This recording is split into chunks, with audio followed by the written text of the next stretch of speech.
magiging okay na po talaga tayo, Tito Jonas. Si Mommy po nakalaya na. Tapos nakakasama niya pa po tayo. Tsaka at least po kaming dalawa na pinag-aalaga po sa inyo.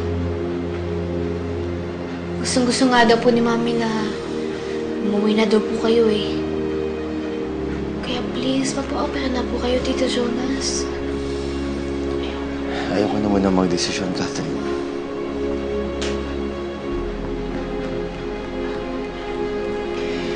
Akala ko po ba yung gusto niyo po, gumaling na po kayo agad tapos po matuloy po yung kasal niyo ni Mami? Hindi ko na naisip yung kasal namin ng Mami mo. Bakit po? Wala, siguro kasi kaya hindi matuloy-tuloy yung kasal namin. Baka mamaya talagang hindi kami para sa isa't isa. Hindi niyo na po ba mahal si Mami? Si Nanay po ba yung dahilan kung bakit ayaw niyo na po magpakasal kay Mami? Surprise! Scarlett, bakit kami kasamang pare? Hindi pa naman ako mamamatay, ah. Ano ka ba, Jonas? Hindi ka naman mamumuprisal kay Father. Hindi ba, Father? Magandang araw po, Father. Di ba hindi natuloy yung kasal natin? Eto na yun. Tuloy na yung kasal natin.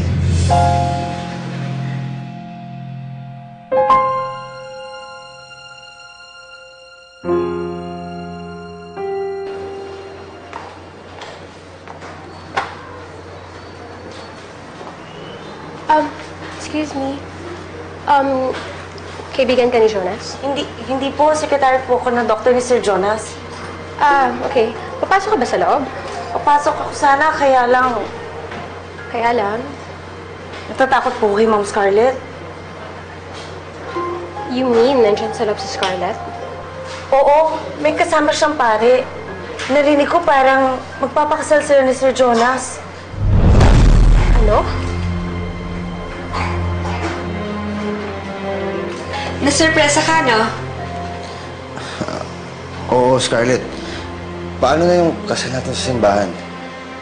Jonas, wag mo nang intindihin yun. Huwag ka namang hinayang doon. Ang mahalaga, makasal na tayo agad ngayon.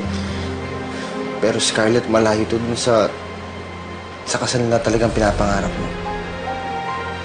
Jonas, hayaan mo na yun. Let's just be practical. Tsaka, tingnan mo nga yung kalagayan mo, nangihina ka pa. Baka mamaya mabinat ka pag nagkaroon tayo ng ingrandeng kasal.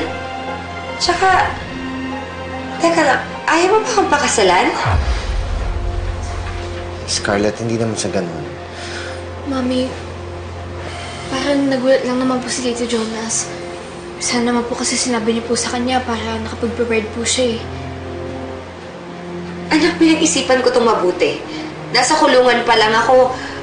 Buo na yung mga plano ko. Na gusto ko magkaroon ng isang pamilya. Gusto ko nang lumagay sa tahimik. At kasama kayo ng Tito Jonas mo sa mga pangarap ko. Ayaw niya ba nun? Jonas, mahal mo naman ako, di ba? Pero bakit parang ayaw mong matuloy yung kasal natin? Ano bang pumipigil sa'yo? Yung kalagayan mo ba? Kaya ka nag-aalangan na pakasalan ako? Jonas, kaya ako magpapakasal sa'yo. Dahil gusto ko ako mag-alaga sa'yo. O ano? Kakasal ko na ba kayo? Sige, Father.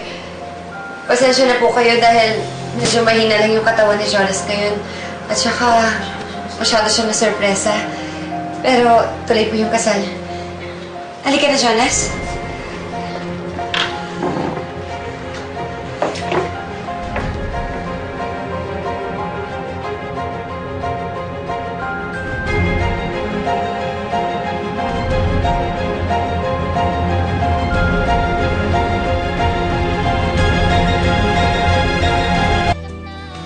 Father, handa na po kami.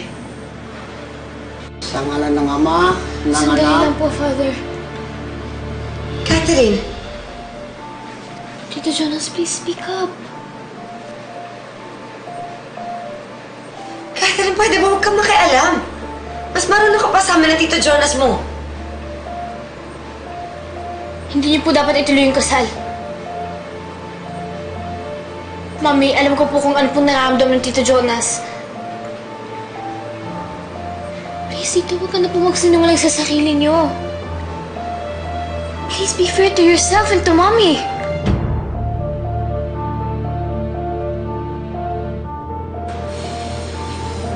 I'm sorry, Scarlett.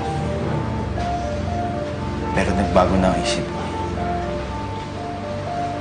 Jonas, napapatawa ka ba?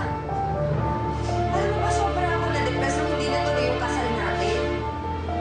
Tapos ano, papahiyain mo ako ng ganito? Alam ko.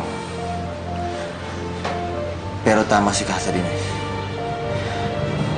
Kailangan maging fair sa'yo. Kasi kung papakasalan kita, pero ako mismo, hindi ako willing na magpakasal sa'yo. Pero bakit?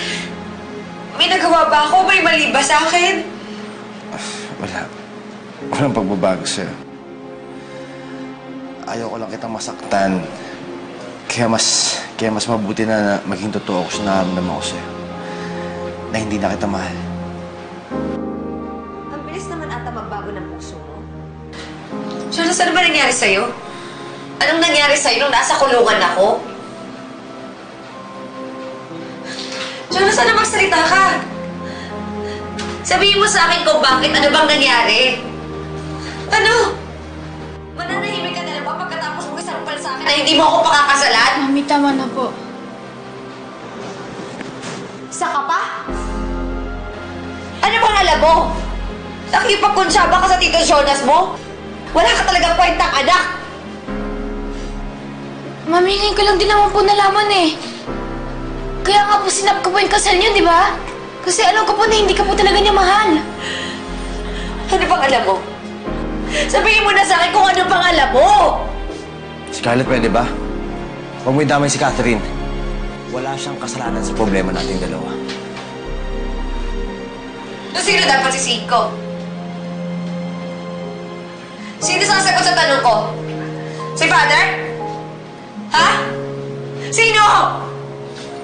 Ako lang. Dahil si Isabel ang totoong mahal ko.